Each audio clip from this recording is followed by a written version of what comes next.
tras de sí sus puertas. Escóndanse un poco, por un momento, en tanto que pasa la indignación. Porque aquí yo salgo de mi lugar para castigar a los moradores de la tierra por su maldad contra mí. Y la tierra se cubrirá de sangre y de muertos. Estas palabras golpearon nuestros corazones en aquellos días de una forma tremenda, porque sabíamos que Dios estaba sacudiendo a las naciones de la tierra.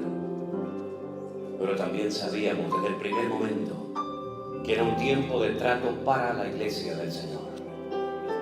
Un tiempo en el que Dios probaría nuestra fe, un tiempo en el que muchos volverían a reconciliarse con Él y empezarían una vida nueva.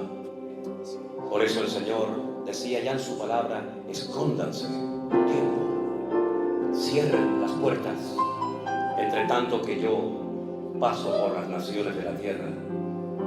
Y el Señor obraba fuera y dentro.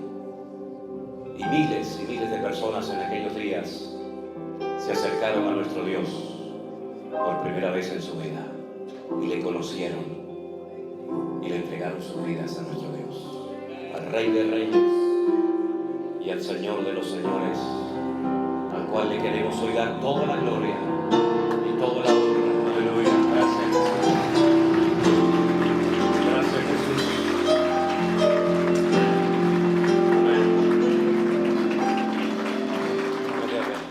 Rey de reyes, Señor de señores, admirable,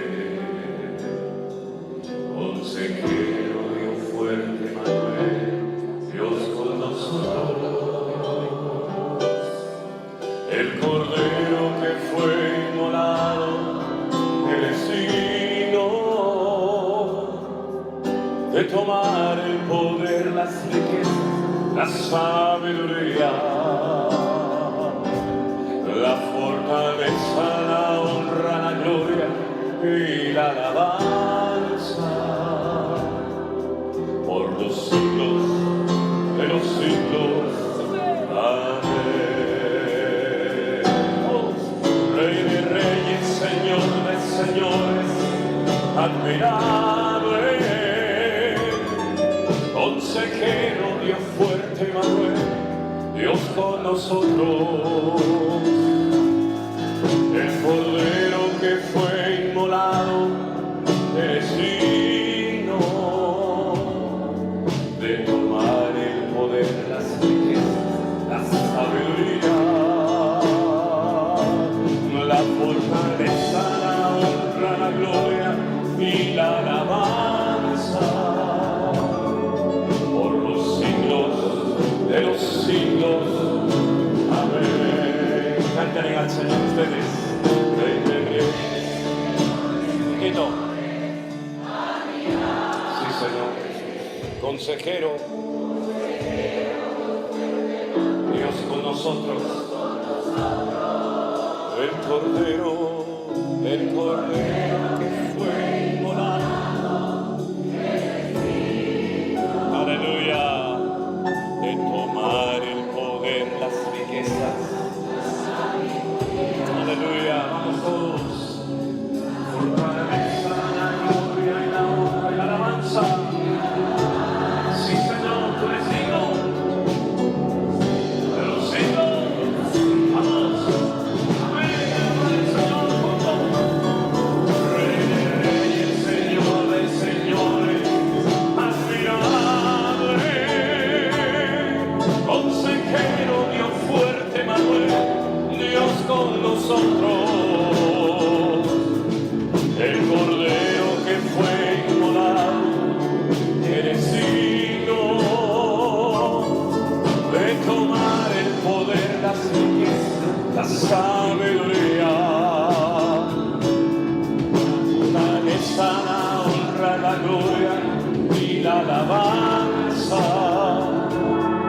por los siglos de los siglos.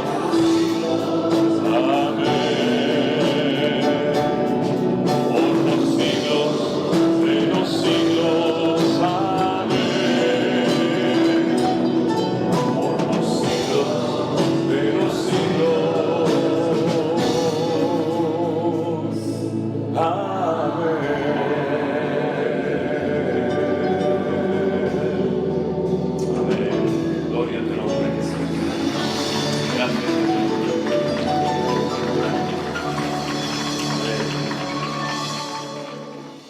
saludos de parte de Elena, mi esposa con la cual hablaba esta mañana.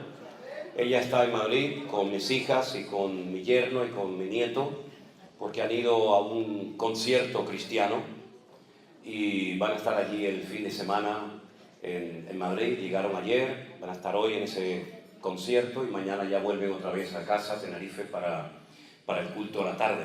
Y ella me decía cómo me gustaría poder estar con mis hermanos en esta mañana, en esta reunión, pero debido a una situación que pasó con nuestra hija Miriam, que tiene que comenzar justamente, miren por dónde me acabo de dar cuenta ahora mismo, el día 14 de marzo. El día 14 de marzo del 2020 fue cuando el gobierno en España, por lo menos, dictaminó el confinamiento, el estado de emergencia, de alarma, y el 14 de marzo, 3 años después, mi hija Miriam comienza un tratamiento para su enfermedad que se llama esclerosis múltiple. Así es que las vueltas que da la vida, ¿verdad? ¿Quién nos diría en aquellos momentos lo que iba a suceder 3 años después? Pero hemos visto su gloria durante todos estos años.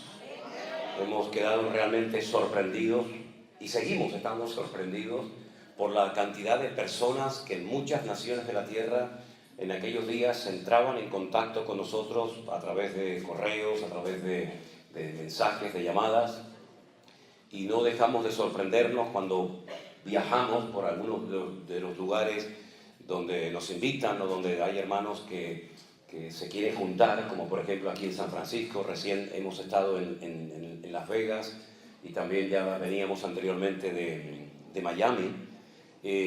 No nos dejamos de sorprender de ver hermanos que conducen horas y horas y días incluso, y hermanos que vienen en avión haciendo un esfuerzo tremendo para estar en estas reuniones, y la verdad es que les agradezco de todo corazón el esfuerzo que muchos de ustedes han hecho para poder estar en esta mañana en este sitio. De verdad que el Señor les bendiga.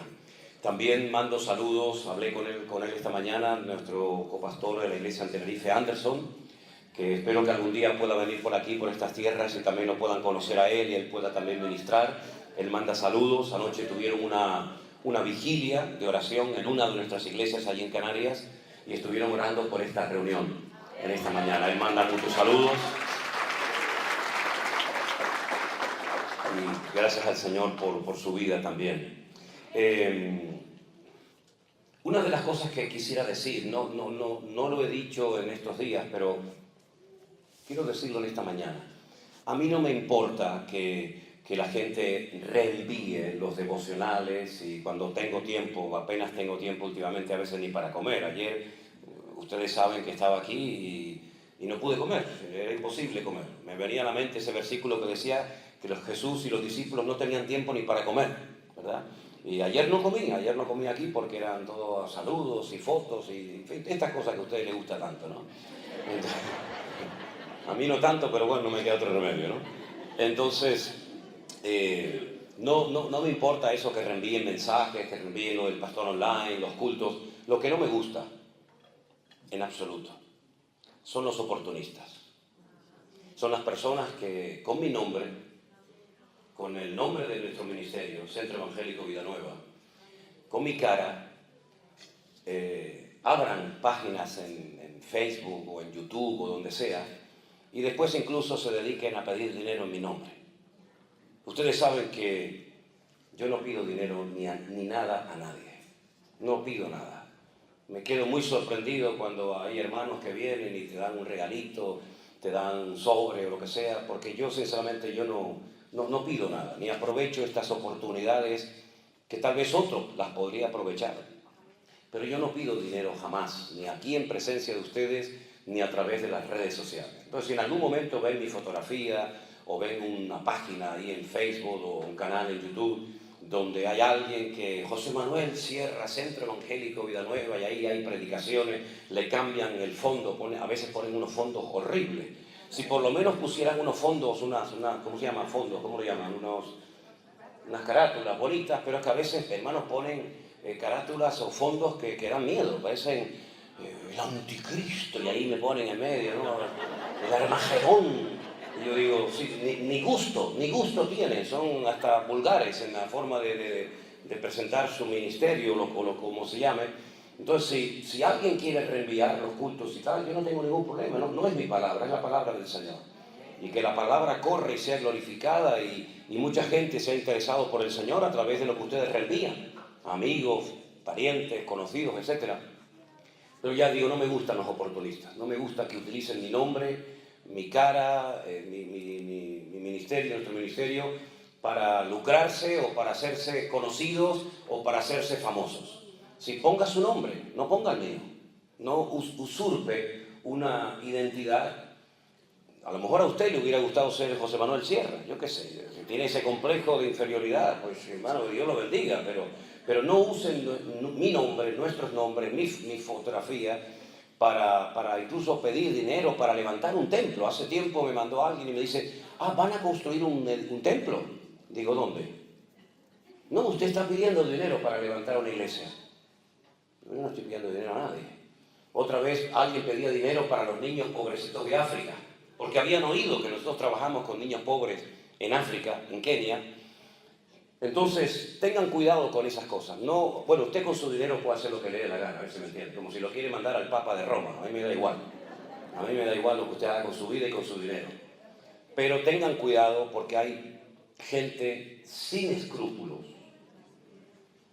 ¿Se puede decir aquí la palabra sinvergüenzas? Bueno, ya la dije.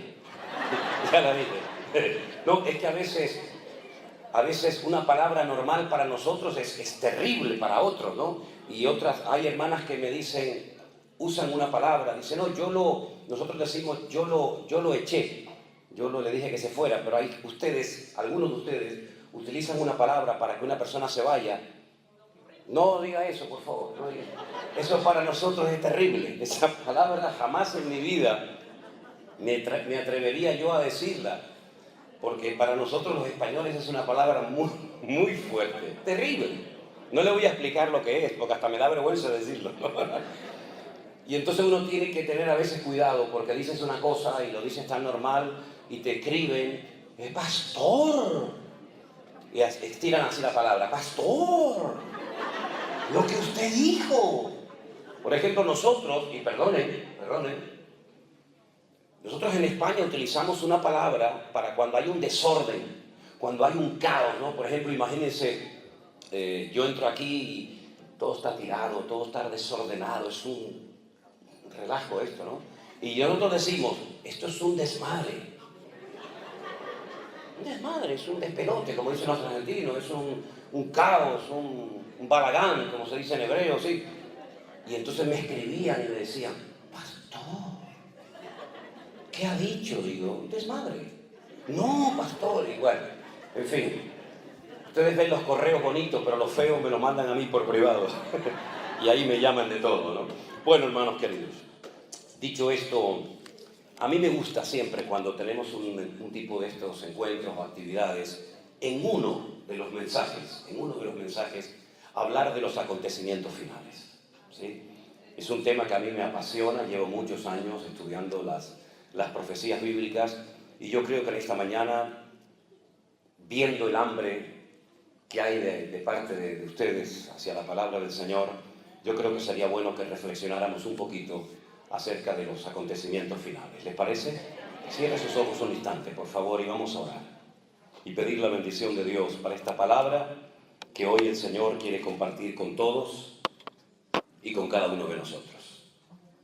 Padre, te doy muchísimas gracias por este privilegio tan maravilloso que nos estás dando de poder estar aquí esta mañana juntos con tantos hermanos y también con hermanos que ahora mismo nos están siguiendo también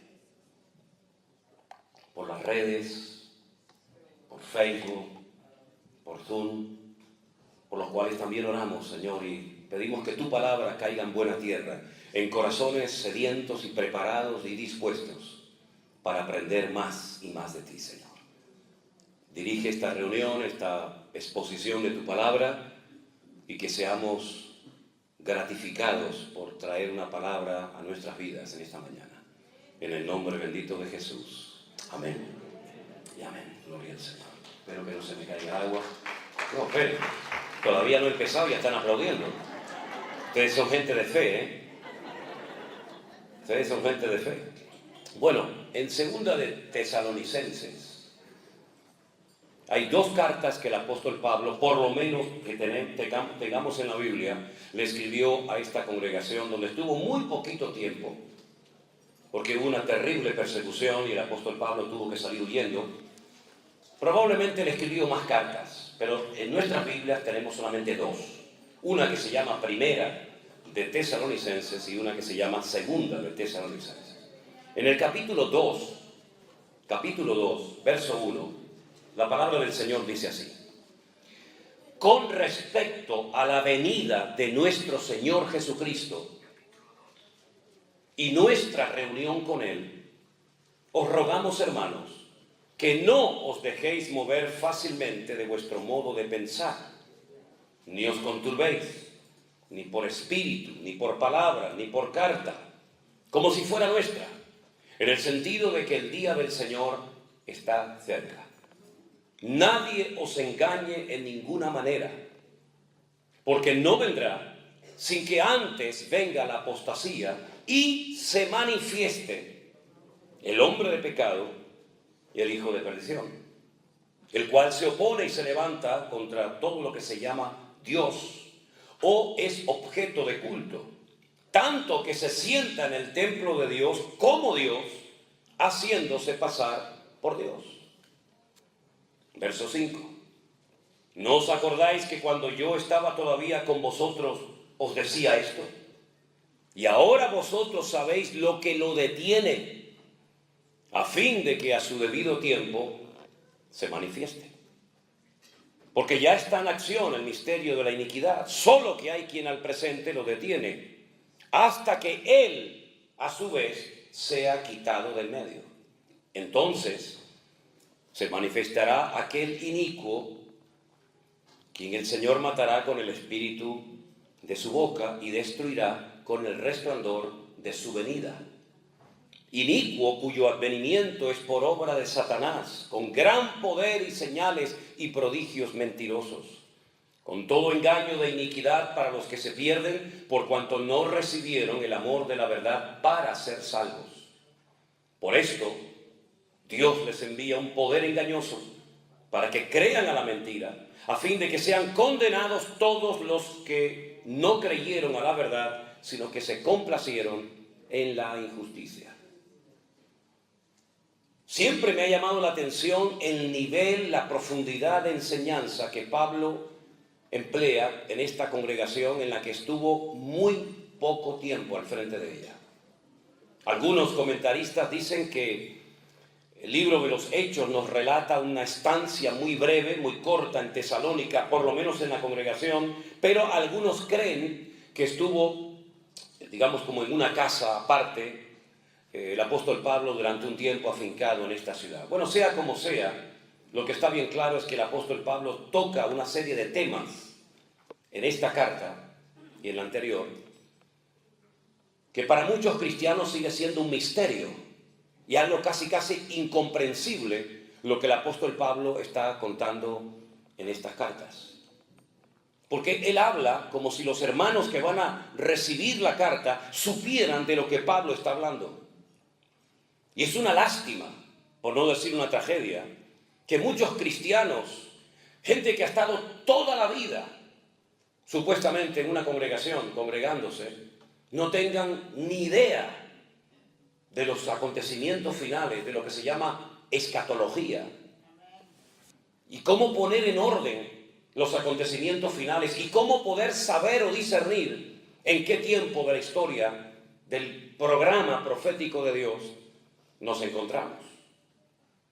He tenido incluso experiencias con algunos pastores que me han dicho en privado: yo no predico y enseño nunca de las profecías de los últimos tiempos, ni del Apocalipsis, ni de Ezequiel, ni de Daniel, porque no tengo ni la más remota idea de dichos temas. Y el libro del Apocalipsis debería ser uno de los libros más leídos por la iglesia del siglo XXI. Porque podemos asegurar que somos la generación más próxima, más cercana a estos acontecimientos que hemos leído en esta mañana que ninguna otra generación que nos ha precedido en el pasado. Se lo puedo asegurar. Nosotros hoy en día disponemos de una información prácticamente en tiempo real de acontecimientos que si los hubieran oído o visto nuestros hermanos de otros tiempos y de otras generaciones, hubieran discernido inmediatamente que queda poco para los tiempos finales. Pero tengo la sensación de que hay muchos creyentes que viven como bajo ese espíritu de ignorancia, de frialdad o de indiferencia que caracterizó a la generación de Noé, que dice que días antes del diluvio no entendieron hasta que vino el diluvio y se los llevó a todos. Se casaban, hacían planes de futuro, eso es lo que significa, hacían planes de casamiento, se daban en casamiento, compraban, vendían, viajaban, iban de un lugar a otro creyendo que les quedaba mucho tiempo y les quedaban horas para ser destruidos y arrasados por las aguas del diluvio. Jesús dijo, nuestro Señor Jesucristo, que cuando Él viniera sería como los días, como los tiempos de Noé, que no entendieron, y temo que muchos no sigan sin entender la urgencia, el tiempo en el cual nos encontramos. Por lo tanto, el libro del Apocalipsis no se escribió para asustar, para confundir a la iglesia, sino más bien todo lo contrario, para animarla, para darle información verídica de lo que iba a ocurrir, para que aquel día no nos sorprenda a nadie como ladrón en la noche, sino que estemos velando y orando y preparados y podamos en todo momento saber en qué momento de la historia nos encontramos. Me preguntaban hace unos días si yo creía en el tema de las dispensaciones. Y le pregunté a la persona que me hacía dicha pregunta, ¿qué entiende usted por dispensaciones? ¿Qué es para usted el tema de las dispensaciones? Y me dijo, bueno, es como si dividiéramos la historia desde Adán y Eva hasta nuestros días en diferentes períodos y analizamos cada bloque de la historia y vemos que Dios, que es el mismo, que no cambia, que es inmutable, que en Él no hay sombra de variación, actúa y se da a conocer de formas diversas a lo largo de la historia. Y le dije, si para usted eso son las dispensaciones, claro que por supuesto creo en eso. Porque si vemos cómo Dios trataba con Adán y Eva antes de la caída, es completamente diferente a cómo Dios trató durante un periodo en el que no había conexión directa con Dios, ni siquiera sacrificios, ni siquiera un texto de la Biblia, pero Dios seguía tratando con el hombre. Y vemos cómo Dios trató con el pueblo de Israel a través de lo que llamamos nosotros la ley o el Pentateuco. Y vemos cómo Dios trató a través de los jueces. Y vemos cómo el Señor se dio a conocer en la monarquía que empezó con el rey Saúl, ¿verdad? Y así vemos cómo Dios ha ido manifestando y ha ido revelando progresivamente su proyecto eterno para la humanidad y las naciones. Y uno tiene que saber en qué tiempo de la historia se encuentra para saber cuáles son y cuáles no son las señales que a nosotros nos corresponderá ver y experimentar. ¿Se acuerdan que el Señor Jesucristo dijo en cierta ocasión, mi generación, la generación en la que Él vivió y lo conocieron a Él, es una generación perversa y maligna que siempre está pidiendo señales? Pero ustedes no verán ninguna otra señal más que la señal del profeta Jonás. Y él explica en qué consiste la señal del profeta Jonás. Él dice, como estuvo Jonás en el vientre del gran pez 3 días y 3 noches, así estará el Hijo del Hombre 3 días y 3 noches en el vientre de la tierra. Hasta que Él sea levantado, y cuando Él sea levantado atraerá a los hombres hacia Él.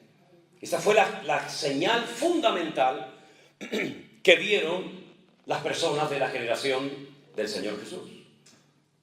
Pero sin embargo, en la época de Noé, esa señal no la vieron, sino vieron la señal del diluvio.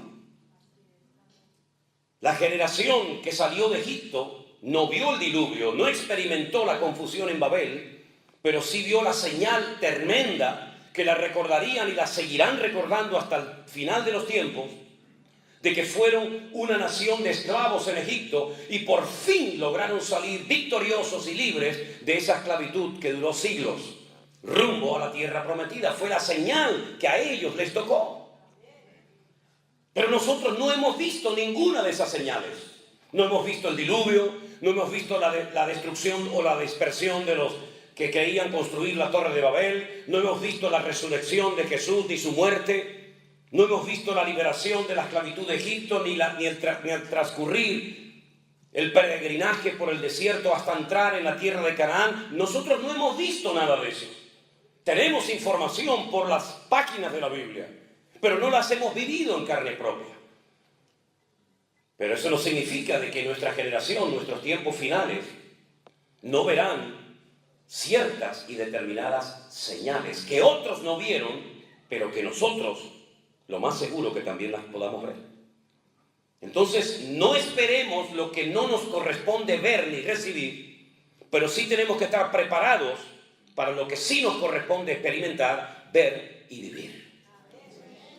Cuando el apóstol Pablo le escribe a los hermanos de Tesalónica, él les está hablando en un nivel de madurez y de profundidad que ellos ya conocen y dominan. Porque para ellos no es un misterio, no es la primera vez que oyen hablar de un personaje llamado por Pablo el hombre de pecado. La personificación del pecado es la antítesis, es lo opuesto a lo que fue el Señor Jesucristo, que fue la personificación del orden, la personificación de la santidad, la personificación de la verdad. El hombre de pecado es el opuesto a como fue nuestro Señor Jesucristo. Su característica principal es que es un hombre de pecado. El pecado lo domina, el pecado lo controla, el pecado lo dirige, el pecado es la señal de identidad de este personaje político que se ha de levantar próximamente. El hombre de pecado, nadie lo llama así, solamente Pablo en la Biblia. Pero añade un adjetivo más, dice que es el hijo de perdición. No lleva a la gente a la verdad, lleva a la gente a la perdición, a la condenación eterna, a la mentira. Y así como la verdad te hace libre a través de Cristo, este hombre te lleva a la muerte por la esclavitud que produce la mentira en el corazón y en la vida de las personas que le siguen. Pero añade otro calificativo más, y es el que aparece en el versículo 9, que lo llama inicuo. La palabra inicuo, un sinónimo de inicuo, sería malvado, perverso, injusto. Fíjense, toda la información que estamos teniendo simplemente con tres nombres: hombre de pecado, hijo de perdición e inicuo. Desde el primer libro de la Biblia hasta el último, los nombres son muy importantes. El nombre define lo que tienes delante.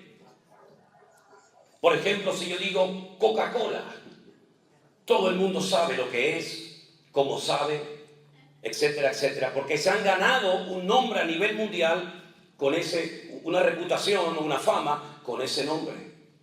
Cada uno de nosotros tenemos un nombre que nos diferencia de la persona que tenemos a nuestro lado. Incluso cuando uno va a la Biblia se encuentra que Dios recibe diferentes nombres o calificativos. Por ejemplo, esta mañana aquí se mencionó el nombre Adonai. Adonai es el nombre que se emplea solamente para hablar de Él, del Señor. Adonín sería mi Señor, Adoneno sería nuestro Señor, y así sucesivamente. Pero si le quiero hablar a un Señor nunca lo voy a llamar Adonai, lo voy a llamar Baal.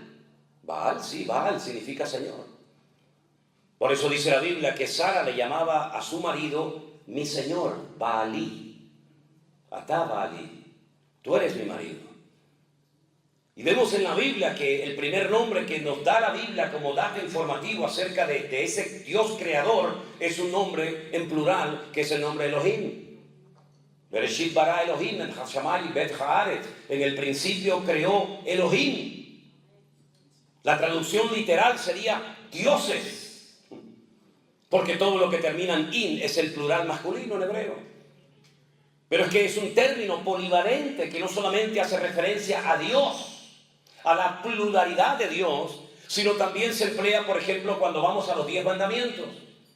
Dice, Lo yisher leja Elohim al panay.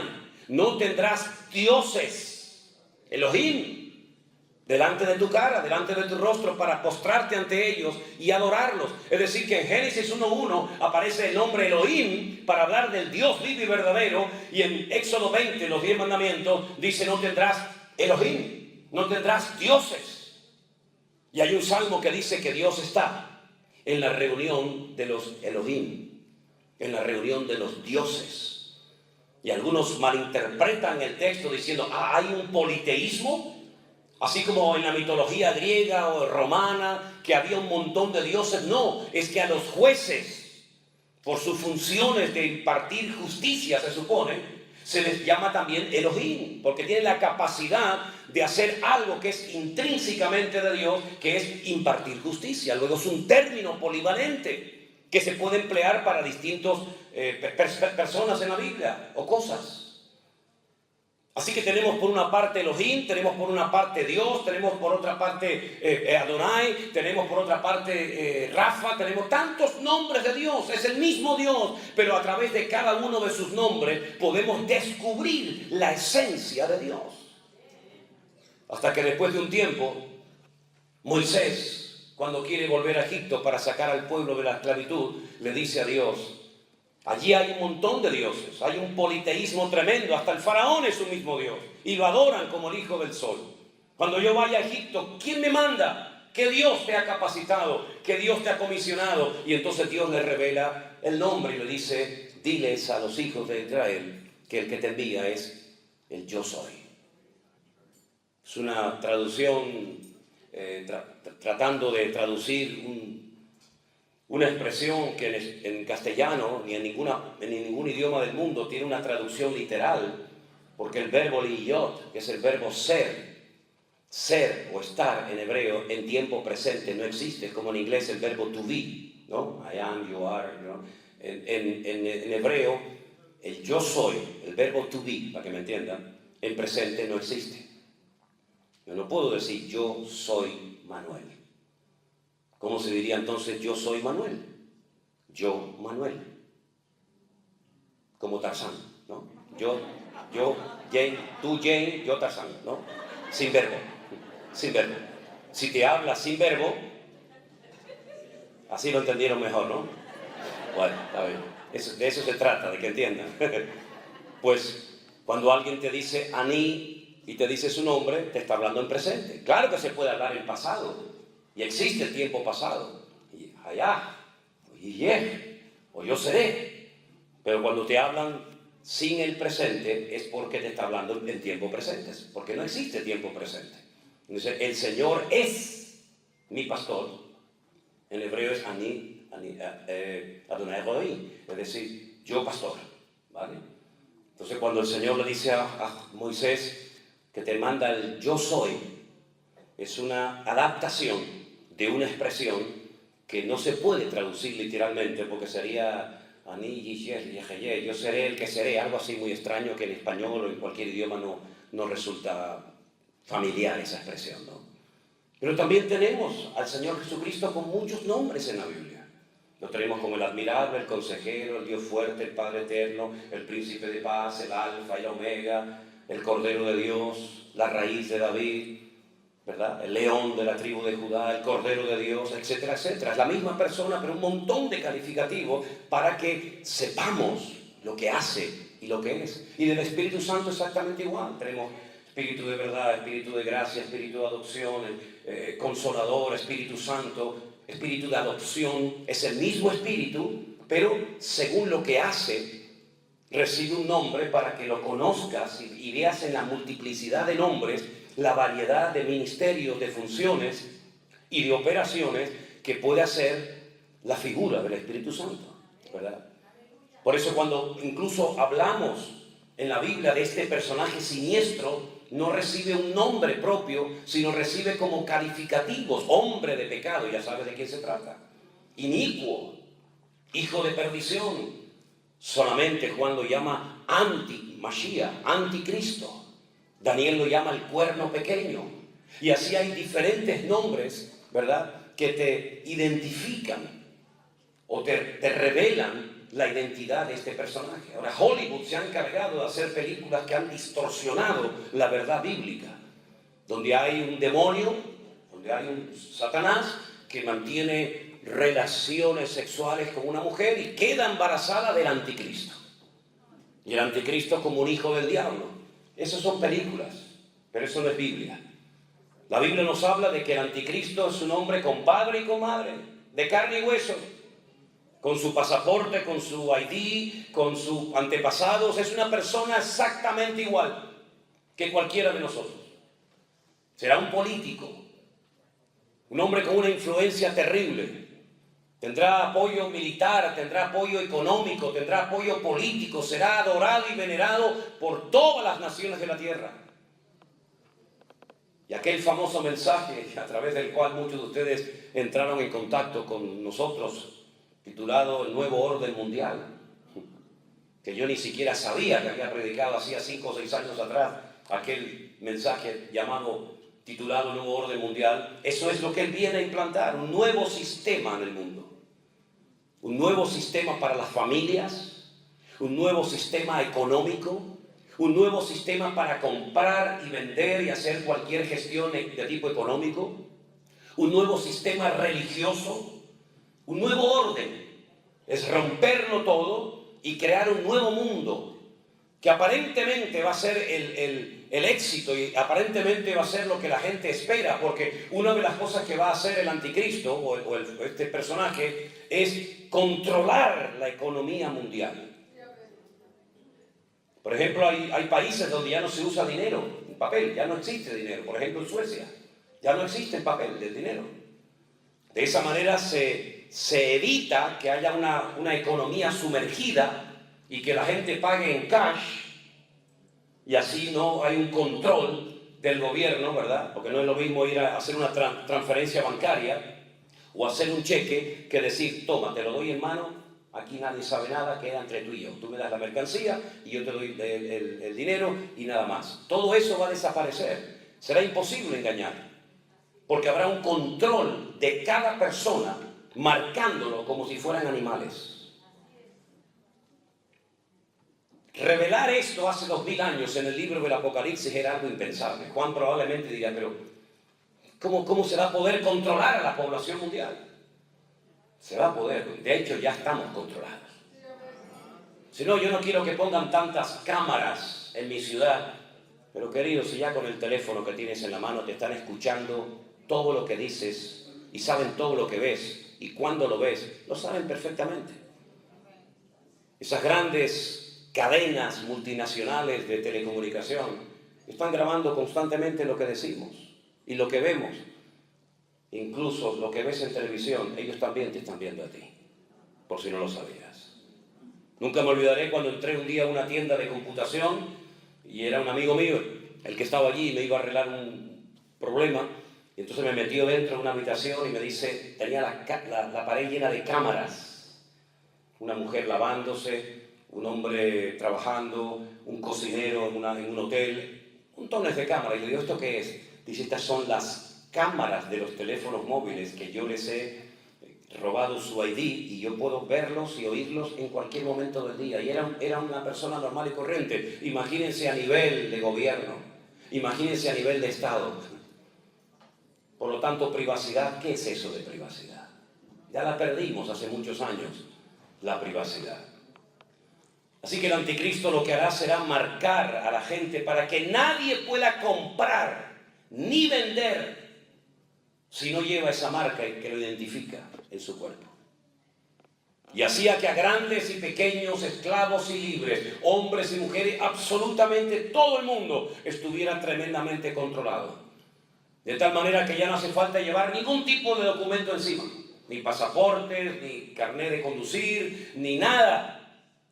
Porque simplemente acercando tu mano a una maquinita, ya puedes pagar, ya puedes comprar, ya puedes vender, ya puedes viajar, ya puedes ir al doctor, ya puedes salir del país, puedes entrar del país, puedes hacer lo que quieras. Y el que no se deje marcar en esta segunda parte de la gran tribulación, se morirá de hambre, porque no hay ninguna posibilidad de poder hacer nada en la vida normal.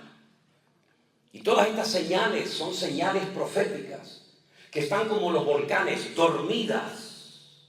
No caducadas, dormidas, para que cuando llegue el momento todo esto explote así en cuestión de minutos y el mundo sea un mundo completamente diferente al que hemos conocido hasta el día de hoy.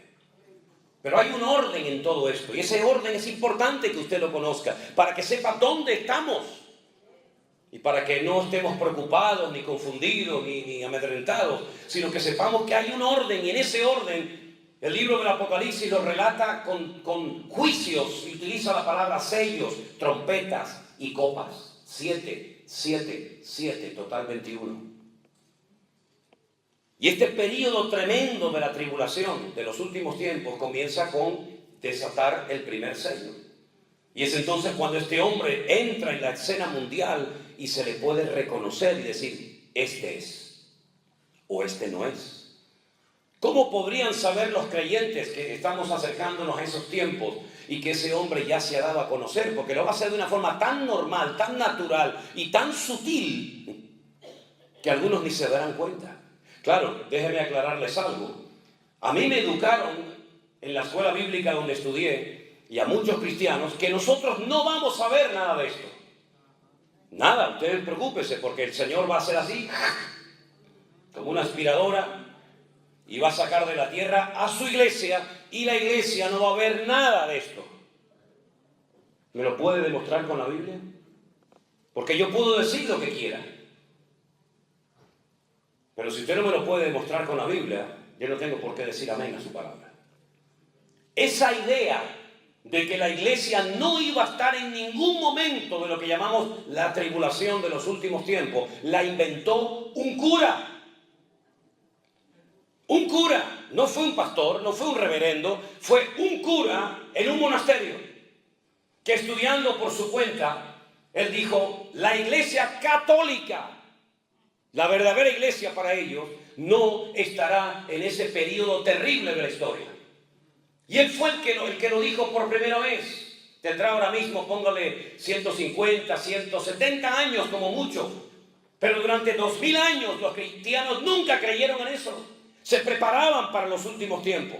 Porque el Señor había dicho, todo el que quiera vivir piadosamente sufrirá persecución. ¿Cómo vivían los hermanos nuestros en Europa en la Edad Media? Preparándose para ser perseguidos. ¿Cómo vivían los cristianos en España, en Alemania, en Suiza, en Inglaterra, en aquellos siglos? Preparándose para que en cualquier momento pudieran morir decapitados, quemados, torturados, etcétera, etcétera. ¿Cómo vivieron nuestros hermanos de los primeros siglos? Preparándose para ser mártires en cualquier momento. Es más, Pablo les decía que ellos se habían sentenciado a muerte. No nos vamos a llevar una sorpresa, ni la mano a la cabeza cuando vengan y nos digan tú, a la hoguera, a morir crucificados, sino que ya ellos se habían condenado a muerte y sabemos que un día te va a tocar a ti, hermano, y otro día a ti, y otro día a mí, pero tarde o temprano todos vamos a morir. Ellos lo sabían perfectamente. Incluso había hermanos, según Hebreos, la carta a los Hebreos, que cuando los agarraban y pedían un rescate, como estos que secuestran gente, ¿no? Y dice, pague tanto en 24 horas y no le matamos. Ellos decían, no me paguen el rescate. Pero hermanos, si no pagamos el rescate, lo matan. Es que si no, no voy a recibir recompensa de mártir. Así que no me paguen el rescate. Porque así tendré mejor recompensa en la presencia de Dios. Increíble, todo lo opuesto a lo que nosotros hacemos hoy en día, que oramos para no tener problemas, y si los tenemos oramos para que se vayan porque parece que son cosas que el diablo nos manda a nuestras vidas, ¿verdad? Así que la gran tribulación es un periodo donde va a entrar este personaje en acción y se va a levantar del antiguo imperio romano. El antiguo imperio romano abarcaba toda Europa, desde Portugal, Finisterre, que se llama así, lo que ellos consideraban el fin de la tierra en España, todo lo que es Europa, todo el Oriente Medio y todo el norte de África. Por eso en la figura que vio Nabucodonosor, vio una estatua con 2 piernas, porque representa diferentes lugares con 10 cuernos y una cabeza. Y los cuernos en la Biblia siempre son naciones y las cabezas son imperios. Eso es así siempre. Y es interesante notar que de ese antiguo territorio romano se levanta este personaje terrible. Y ya en Bélgica, en el corazón de Europa, está una sede de gobierno para todo un continente. Ustedes no viven esa experiencia, porque ustedes están aquí como ajenos de todo esto. Pero en Europa todos tenemos una misma moneda, desde el norte hasta el sur, desde el este hasta el oeste. Todos tenemos una sola moneda. Ya no es como antaño que uno tenía que ir a un sitio y cambiar los francos, las liras, las pesetas. No, ya eso no existe. Solamente hay una moneda. Usted puede viajar con esa moneda, el euro.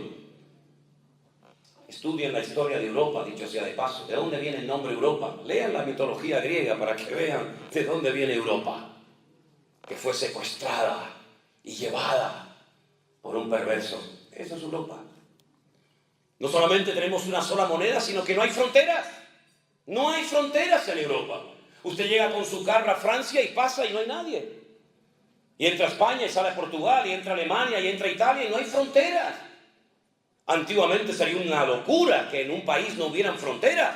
Nosotros con un pasaporte europeo podemos viajar por toda Europa y nadie nos va a decir a dónde va. ¿Usted tiene visa? ¿Tiene permiso? No, no existe eso. Tenemos una policía para toda Europa, la Unipol.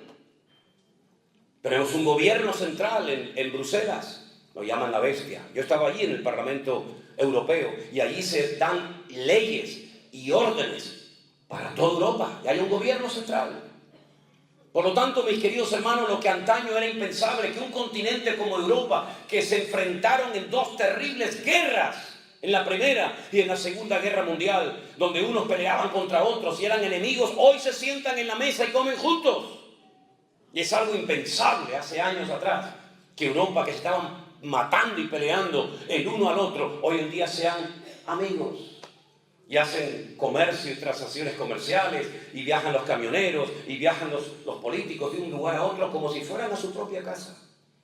Todo esto es la escena que se está preparando para que el anticristo, este personaje político, aparezca en cualquier momento. Pero Satanás sabe perfectamente que el corazón del hombre tiene tendencias o inclinaciones, digamos, de tipo espiritual. El hombre siempre, de una manera u otra, siempre adora algo o a alguien, al sol, a la luna, a la piedra, a los pájaros, a Dios, a quien sea. Y entonces, como Satanás sabe perfectamente que el ser humano es un ser con tendencias religiosas, le va a dar su religión a sus seguidores. Y la Biblia dice dónde va a estar la sede, la cabeza de esta religión mundial. Y dice, estará en la ciudad que reina sobre todos los reyes de la tierra.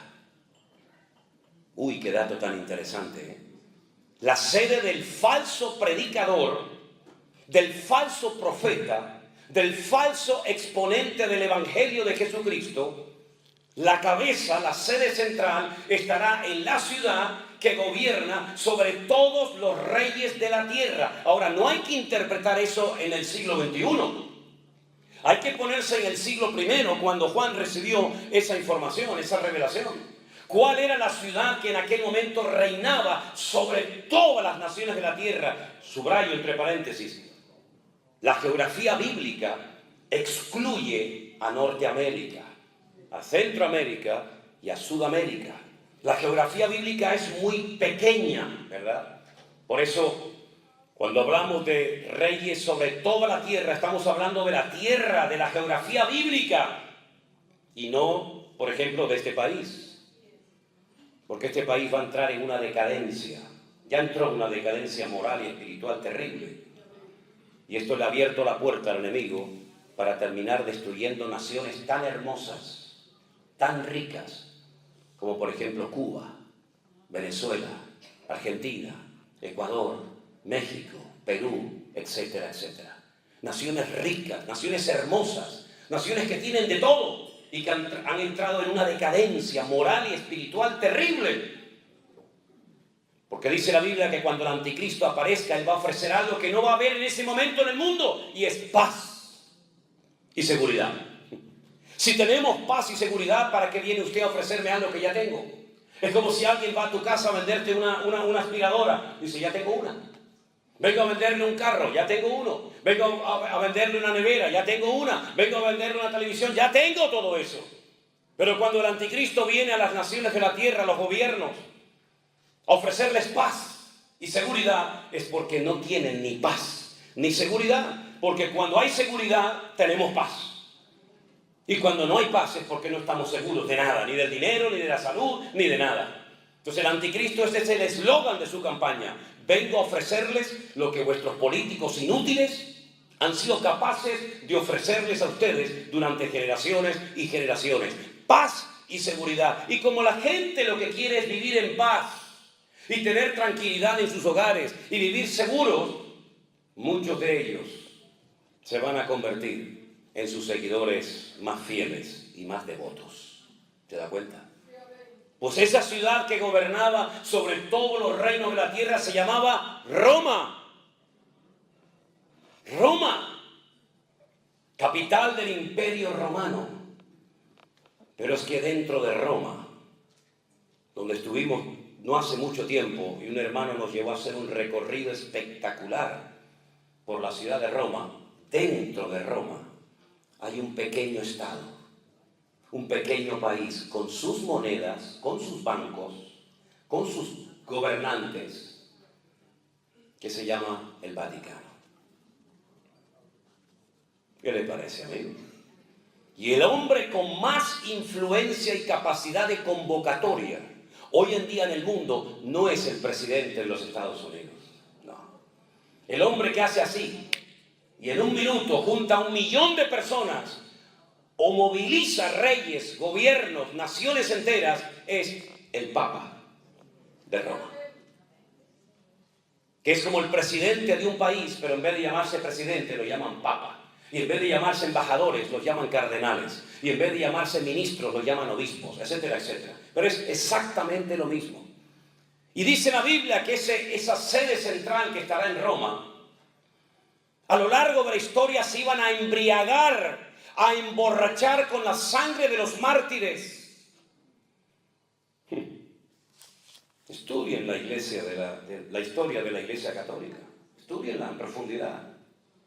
Y miren cómo, por ejemplo, los reyes de España, por ejemplo, Felipe II, hizo un pacto con el clero e inventaron lo que se llamó la Santa Inquisición, donde mataron a centenares y a miles de cristianos, hermanos nuestros, por el gran delito de leer la Biblia o de convertirse al Evangelio de Jesucristo.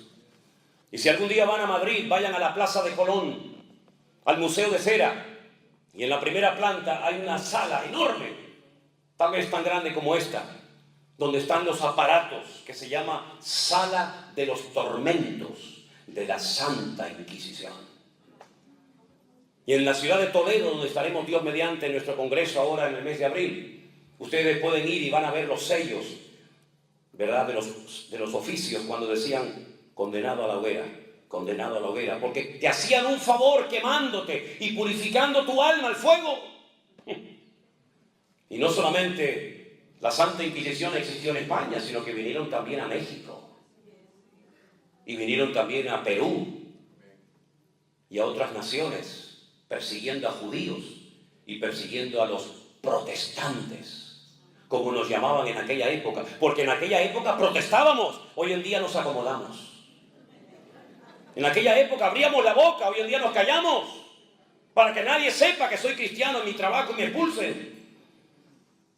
Y así como los musulmanes hoy en día se paran en cualquier plaza pública o restaurante o donde sea y ponen su alfombra y rezan mirando a la Meca, dándole las espaldas a Jerusalén, los cristianos ya dejaron de traer las Biblias a los cultos y las llevan en el teléfono escondidas para que nadie sepa que eres cristiano.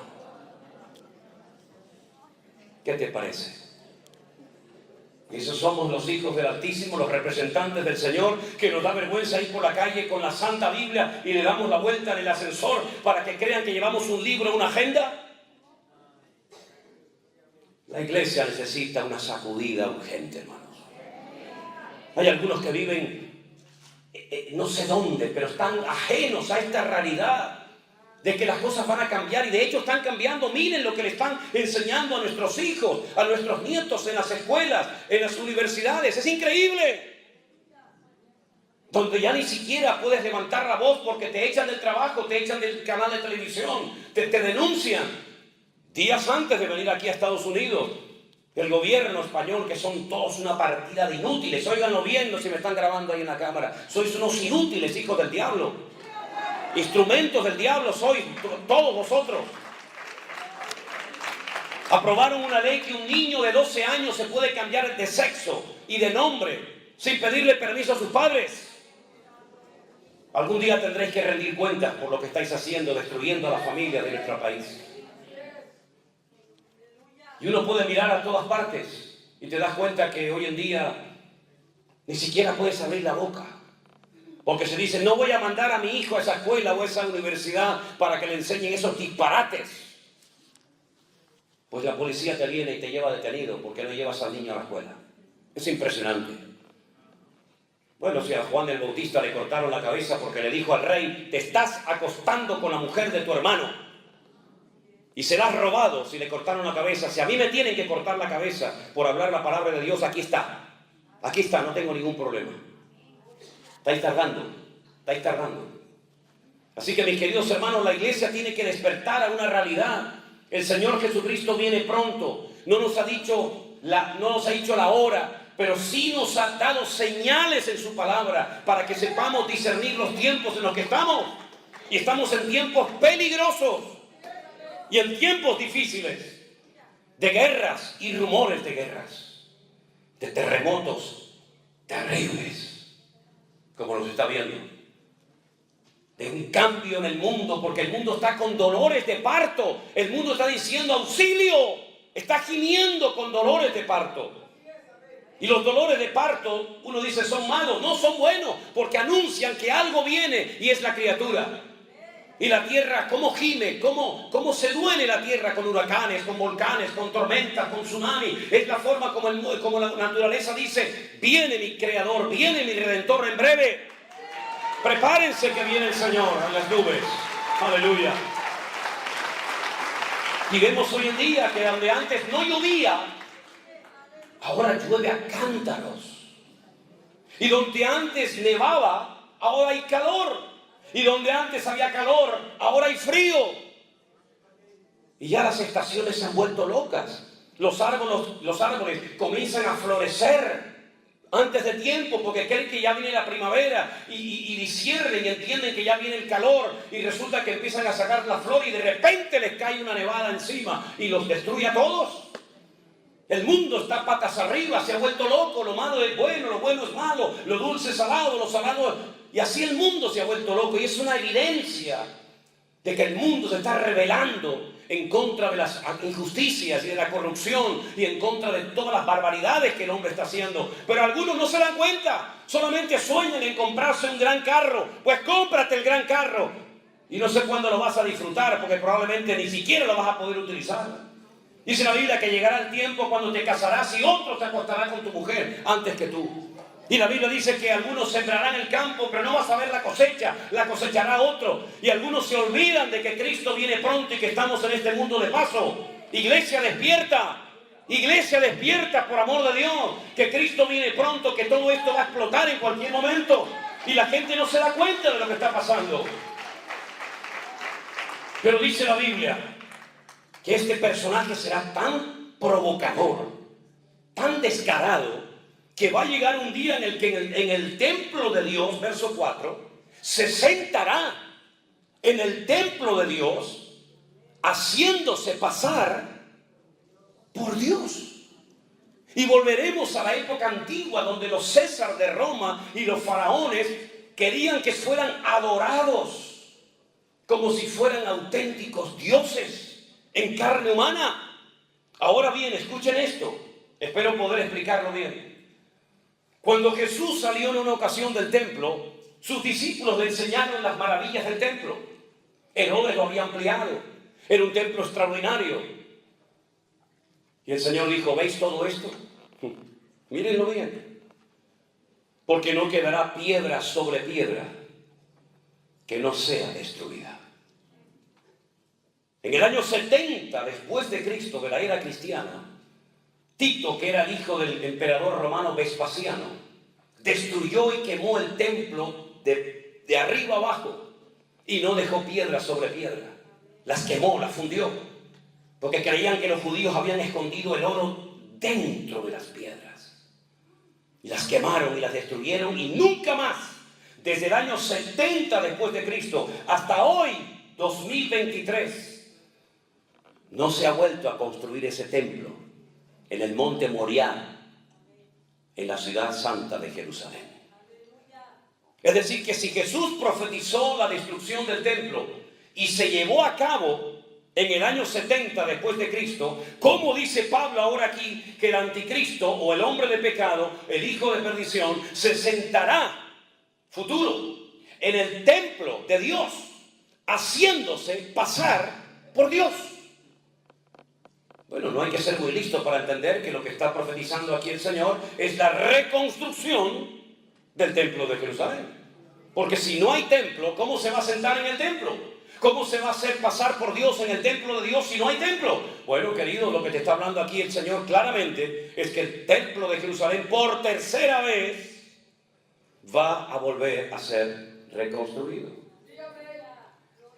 Y los que han viajado conmigo a Israel y los que viajen Dios mediante en los próximos viajes saben perfectamente que todo ya está preparado y listo para reconstruir el templo en cualquier momento.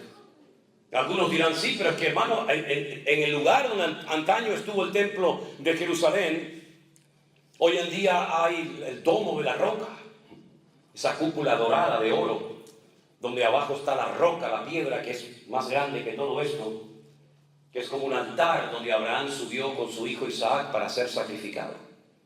¿Cómo se van a ir los árabes de allí? No lo sé. Pero que el templo se va a reconstruir allí, no tengo la más mínima duda. Tal vez un terremoto, tal vez ellos mismos la destruyan, no lo sé. Pero Dios no miente y la palabra de Dios se cumplirá. Por lo tanto, esta es una de las señales de los últimos tiempos.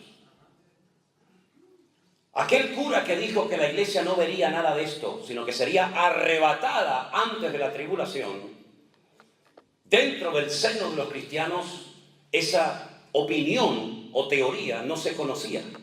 ¿Cómo entonces se extendió tanto la idea de que los cristianos no iban a estar en lo que llamamos la tribulación o gran tribulación? ¿Cómo se extendió esto? Si no había WhatsApp, no había YouTube, no había Instagram, no había Facebook, no había redes sociales. ¿Cómo se extendió tanto por sectores bautistas, sectores pentecostales, sectores de asambleas de hermanos?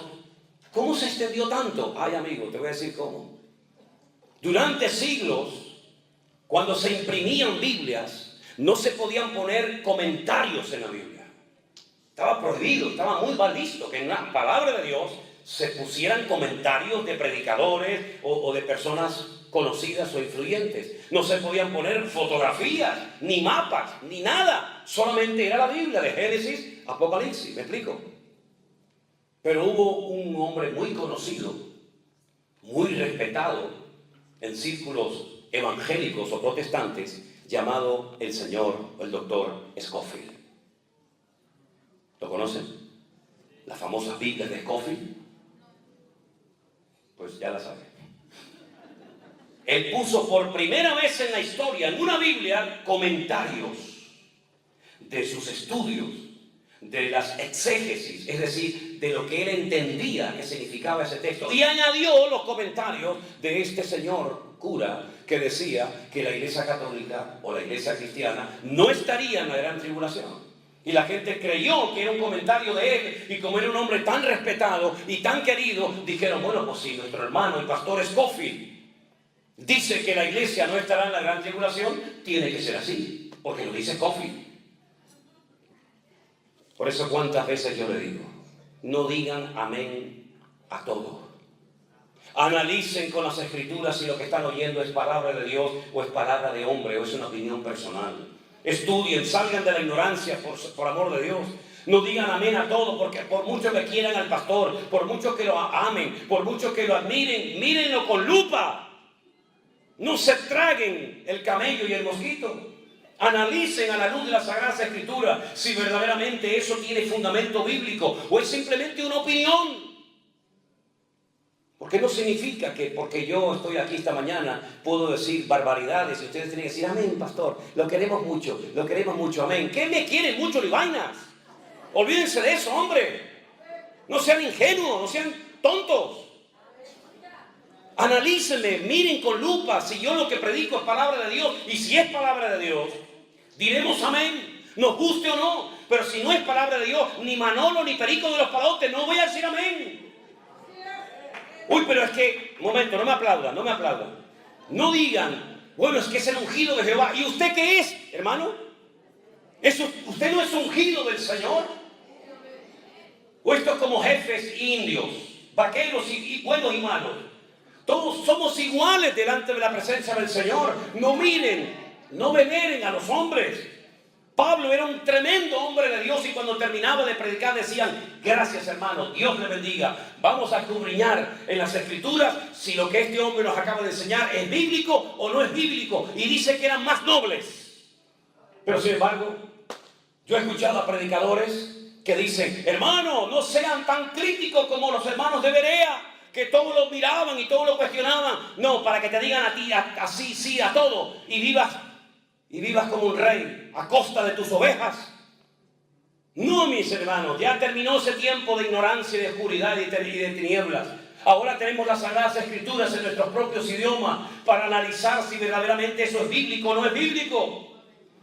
Y me dicen algunos, sí, pero hermano, usted no conoce ese versículo. Digo, ¿de cuál versículo me va a hablar que no conozco? ¿De qué me está hablando? No conoceré de otras cosas, pero de Biblia a mí no me va a pillar en nada. Es que la Biblia dice que Dios no nos ha puesto para ira, sino para alcanzar salvación. Y yo le digo a esta persona, por si acaso hay alguien aquí así, Dios no nos ha puesto para ira, ¿no? Vamos al Apocalipsis y busquemos la palabra ira. Busquemos la palabra ira. ¿A qué ira se refiere? Y me dice, ¿que a qué ira se refiere el texto? La ira del dragón, mencionada en el Apocalipsis, la ira del cordero, mencionada en el Apocalipsis, o la ira de las naciones. ¿A cuál de las tres iras se refiere el Señor cuando dice, yo no os he puesto para ira, sino para que alcanzáis salvación? ¿A qué ira se refiere? Dios no está airado, Dios no está enojado contigo, porque tú eres real sacerdocio, tú eres nación santa, tú eres pueblo adquirido por Dios, lavado y comprado por la sangre de Jesucristo, para que anuncie las virtudes de aquel que te llamó de las tinieblas a su luz admirable. La ira de Dios no nos va a afectar. Dios no está enfadado con la iglesia. ¿Cuántos dicen amén? Dios no está enfadado con su pueblo.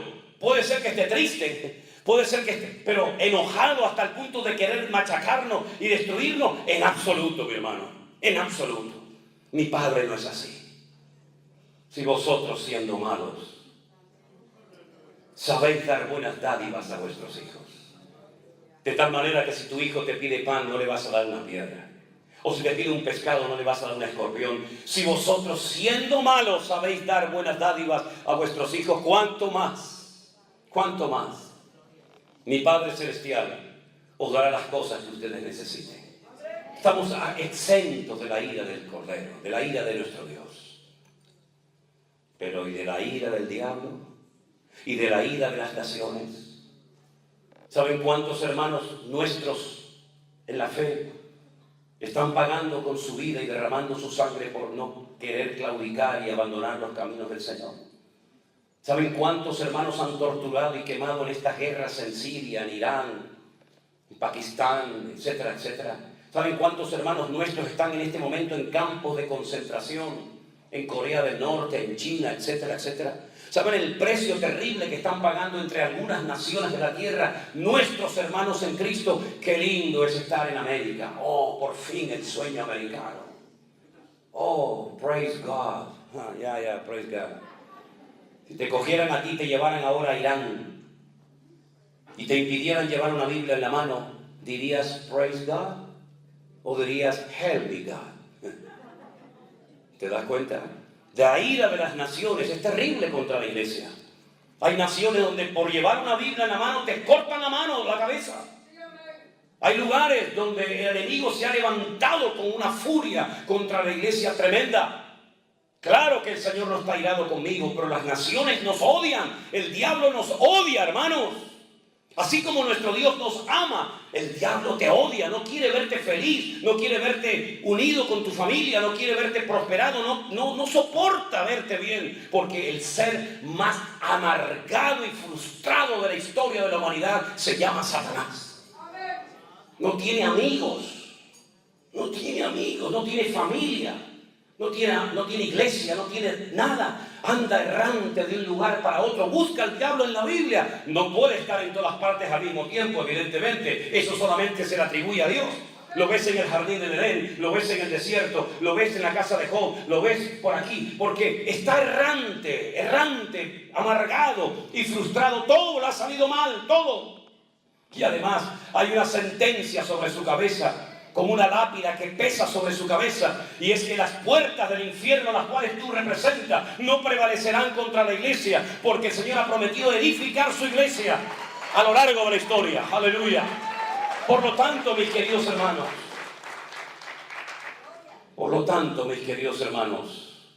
¿quién dijo que nosotros no íbamos a padecer persecuciones y luchas y pruebas y dificultades? ¿Quién dijo eso? Es más, os voy a leer unos versículos. ¿Tenéis tiempo? Los voy a leer igual. Primera de Corintios, capítulo 15. Este versículo pone nerviosos a los que tienen que corregir su doctrina. Este versículo pone nerviosos a los que dicen, uy, yo esto nunca lo había leído así. Bueno, pues esto no se escribió ayer a la tarde, ¿eh? Esto no lo escribí yo hoy temprano a la mañana para convencerle a usted de nada. Esto lleva 2000 años escrito aquí. Primera de Corintios capítulo 15 dice, escuche bien, si tiene su Biblia a mano en el versículo 51 de la palabra de Dios, dice así. Primera de Corintios 15, 51. Es Pablo hablando y diciendo, he aquí os digo un misterio. Os voy a revelar un secreto, un misterio, algo que ha estado oculto, algo que no se ha dicho nunca. Yo os lo voy a contar. Yo os voy a revelar un misterio. No todos dormiremos, pero todos seremos transformados. Se producirá, como dice en el texto griego, una metamorfosis. Lo que ocurre cuando el gusano pasa por un período y se convierte en una hermosa mariposa, ¿verdad? Eso es lo que ocurrirá. No todos dormirán, pero todos serán transformados. En un momento, en un abrir y cerrar de ojos. ¿Cuándo? ¿Cuándo? A la final, en la última trompeta, se tocará la trompeta. Los muertos serán resucitados incorruptibles y nosotros seremos transformados. Si usted lee detenidamente cada palabra de este texto, esto es algo increíble. No todos vamos a morir, pero todos vamos a tener un nuevo cuerpo, vamos a ser transformados. En un momento, en décimas, milésimas de segundo. ¿Pero cuándo? A la final trompeta. Y entonces los que estaban muertos resucitarán. Y luego nosotros, porque él pensaba que iba a estar allí en ese momento vivo, luego nosotros seremos arrebatados, seremos llevados a su presencia por la eternidad. En la Biblia solamente se habla de 2 futuras resurrecciones de muertos. Una para vida y una para muerte. La de muerte es la de todos los inconversos a lo largo de la historia. Al final de los tiempos, cuando se abran los libros y el que no se haya inscrito en el libro de la vida será arrojado vivo al lago de fuego y azufre por la eternidad. Esa es la muerte segunda. Como alguien dijo, el que nació una vez muere 2 veces. El que nació 2 veces muere solamente una vez. Ahí queda grabado para que después lo analicen y digan, no entendí nada. No se preocupe, hay que seguir avanzando, hay que seguir. Pablo dice, no todos dormiremos, no todo el mundo va a morir. ¿Saben que ese es el anhelo de mi corazón? Que no me entierren, que no muera, sino que cuando venga mi Señor me lleve con Él en vida. ¿Y a cuánto les gustaría eso? Amén, a todos, ¿ah que sí? Todos quieren ir al cielo, pero nadie se quiere morir. Todos se quieren ir vivos. Bueno, hay algunos que se irán vivos, porque no murieron, porque el Señor vino y se los llevó en vida. Por eso dice, no todos dormiremos. ¿Y qué es dormir en la Biblia? Es morir, ¿verdad? Como cuando el Señor se lo dijo a Lázaro, a sus discípulos. Por consiguiente, aquí hay una información tremenda. Esto de la resurrección, esto de seremos transformados y llevados a su presencia para estar con Él siempre, se va a llevar a cabo, como dijo Él, a la final trompeta. Si usted comienza a leer el libro del Apocalipsis, que es muy interesante, de todas las naciones, de todas las tribus, pueblos y lenguas, incontables en número, ¿quiénes son? ¿De dónde vienen? ¿De dónde han salido? Y Juan lloraba y decía, no lo sé, Señor, no lo sé. Pero cualquier cristiano hoy en día sabe que la respuesta fue, estos son los que han salido de la tribulación. Y no han manchado sus ropas, sino que se han mantenido santos y limpios y puros para el Señor. Entonces comienzan los 7 sellos. Después las 7 trompetas. Y al final de todo, lo terrible, las 7 copas. La segunda parte de la gran tribulación. Los últimos 7 años y medio. Pero Pablo dice, a la final trompeta, los muertos serán resucitados, primera resurrección, y nosotros que estemos allí, seremos arrebatados con el Señor. Luego hay 7 sellos, 7 trompetas, ¿y cuánto tiempo pasa desde el primer sello hasta la última trompeta? 3 años y medio. Si los muertos en Cristo fueron arrebatados antes de la tribulación, quiere decir que hay una resurrección allí, otra de la cual está Pablo hablando aquí, ya van 2, y queda la tercera al final de los tiempos, ya son 3, y ya no me encaja, porque la Biblia solamente habla de 2, no habla de 3. Entonces, ¿no será que esos que decían que se iban antes no se fueron, sino que estamos aquí hasta la final trompeta y entonces resucitaremos y estaremos con el Señor? Entonces la iglesia va a estar por lo menos en una primera parte de la tribulación, ¿sí o no? La Biblia nos está hablando en esta mañana. Entonces, ¿no será mejor prepararse para lo bueno que creer que nos vamos y después nos quedamos? ¿No será mejor decir, hermanos, vamos a prepararnos, vamos a doblar la guardia, vamos a ponernos en orden, vamos a poner nuestras familias en orden, vamos a buscar al Señor para que aquel día no nos sorprenda como ladrón en la noche? Y si pasamos por fuego, y si pasamos por tribulaciones, y si pasamos por persecución o lo que sea, no os sorprendáis del fuego de prueba que os ha sobrevenido, como si alguna cosa extraña os aconteciese, sino recordad que los mismos padecimientos los están pasando nuestros hermanos en todas las naciones de la tierra. Y si uno dice, pero Señor, tardas en venir, ¿por qué no viene ya? Anoche escuché a un cantante famoso. No me llevé ninguna sorpresa porque ya me lo olía. Donde decía este cantante famoso, Dios nos ha abandonado. Ya no se nota que estás con nosotros, nos has abandonado. Paciente para con todos, para que tú también te arrepientas de tus pecados y no digas que Dios nos ha abandonado, porque mi Dios dice, yo estaré contigo todos los días hasta el fin del mundo. Él no te abandonó, eres tú el que lo has abandonado a Él. Dios no abandona a nadie, somos nosotros los que nos desconectamos del Señor. Nunca ha estado el Señor tan cerca de su iglesia como en este último tiempo. Lo creo con todo mi corazón y no lo digo por quedar bien ante ustedes. Yo creo que hacía siglos, créanme, siglos que Dios no hablaba tan directamente y tan claramente a la iglesia como de hace unos años a esta parte. Hacía años que como que no pasaba nada. Todo lo que oíamos era desastre, abusos de poder, etcétera, etcétera. Pero Dios ha venido hablando y hablando y hablando, y podando, y cortando, y corrigiendo, y quitando escamas de los ojos, y quitando el miedo a los hombres, etcétera, etcétera, en estos últimos años, como nunca antes. Y hay dos fechas que yo tengo grabadas a fuego en mi corazón. Nunca las podré olvidar. Me han marcado para toda mi vida. 14 de marzo del 2020.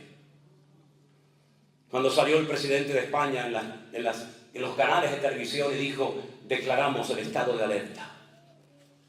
Y allí nos tuvimos que meter dentro de nuestras casas. Creíamos una semana, 2 semanas, 3 semanas, aquello era infinito, no terminaba nunca. Pero en aquellos días fue cuando el Señor puso en nuestro corazón seguir predicando. ¿A qué me llamó el Señor a predicar? Pues predica, con gente, sin gente, con sillas llenas, con sillas vacías, da igual, tú sigue haciendo, cumple con tu ministerio, dice el Señor, ¿no? Cumple con tu ministerio. Pues yo cumplo con mi ministerio. Y ahí estábamos predicando a sillas vacías. Qué sensación tan rara. Algo que en mi vida había soñado, pero fue en aquellos días donde el Señor comenzó a hacer una obra maravillosa. Una onda, una ola expansiva de su poder, recorriendo su palabra todas las naciones de la tierra, hasta llegar hasta nuestros días. Y Dios nos demostró que Él es fiel, que no nos faltó la comida. Dios nos demostró que Él iba a estar con nosotros. Y aunque tuvimos que estar encerrados, como decía el Señor en su palabra: pueblo mío, entra en tu aposento, cierra la puerta un poquito, hasta que yo pase con mi indignación por las naciones de la tierra, y la tierra se llene de sangre y de muertos. Nosotros allí encerrados comenzamos a orar y a leer la palabra y a difundir su palabra. Y vimos el respaldo del Señor. Porque el que es fiel en lo poco, Dios le da mayores cosas. Pero el que no es fiel y se goza en lo poco, difícilmente el Señor te dará más.